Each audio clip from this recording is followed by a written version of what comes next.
Welcome back to the rest of the story. A week ago today, I got a package that I really wasn't expecting. I don't have anything, I'm not waiting for anything, and Brittany isn't either. But last Monday, we were shelling corn. Well, we left everything down at my place overnight, and we were doing our morning maintenance, and I looked up, and the amount of time it took me to run up to Rockville to get the portable diesel tank and run back home, FedEx had showed up and dropped off a box. Well, it seems I wasn't expecting anything. I was kind of surprised to see that it had my name on it. Well, with further investigating, I noticed that it was wrapped in a Midland radio shipping tape. Well, seems how Midland was happy, satisfied with the last video I did with their radios, and saw how excited Dad was when we put the micro mobile in the Gator, that he actually sent us 2 more. Now these micro mobiles are pretty handy. They mount right in the combine, the Gator, the tractors, whatever you want to put them in. We wired them in directly to the 12-volt supply in the machinery. They do come with a cigarette lighter plug-in, so you don't actually have to do any wiring. So they're actually pretty easy to mount. I think about the worst part is maybe probably drilling them or screwing them into the mount into the machine, and probably wiring your antenna onto the cab or wherever you end up mounting it. But as far as power supply, which can be kind of tedious depending on what you're mounting it in, can be a bit of an issue. Now we really don't know where we're going to put these two.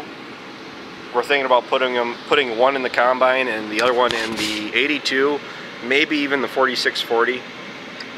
But I think the 82 makes more sense.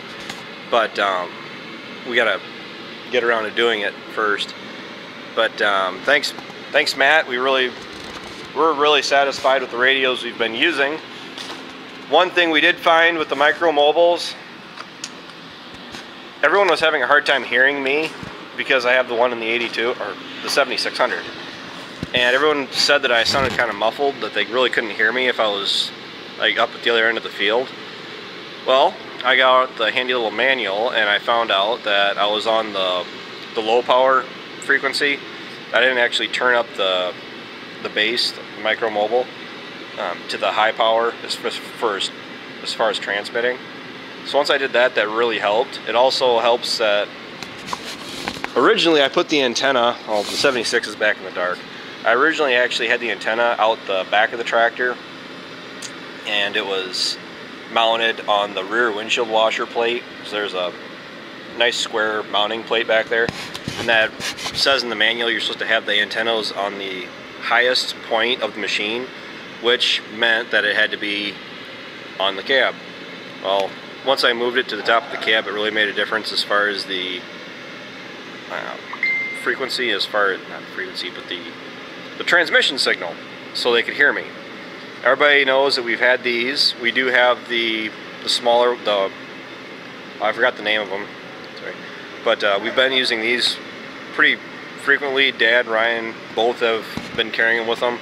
I've actually been carrying one in the 76 along with the micro mobile, because when I'm talking to Ryan when it comes to filling the wagons, it's nice being able to have one on my belt, so I can yell at him really quick to move or stop. Or he did happen to yell at me the other night when I drove away from him when he was filling the wagon up, so they're pretty clear as far as that.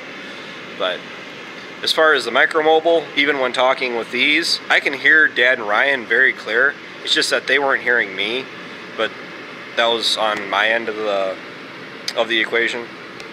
So thank you, Matt, once again. Kind of threw me off guard. I really wasn't sure what was going to be in the box when I opened it, because you already sent us enough as it is as far as the radios go. But we're going to get the girls. Brittany, I think, is going to be helping here maybe Friday, Saturday. She's been really busy. She's working 2 jobs right now. But hopefully Brittany, we can get her either cutting corn stalks or even maybe running the combine a little bit. And she almost ran the grain cart for me the other night, but she had to run to town with my mom. Otherwise, we do have other people helping us around here that can also utilize these too. Really, what they help us for is with grain harvest, and they do help with planting too. We just have to get there. But again, thank you, Matt. These will be used in future videos. I think we've already been using them in some of them already. But yeah, take care, take it easy, keep in touch. You guys keep surprising me with your generosity that you keep sending.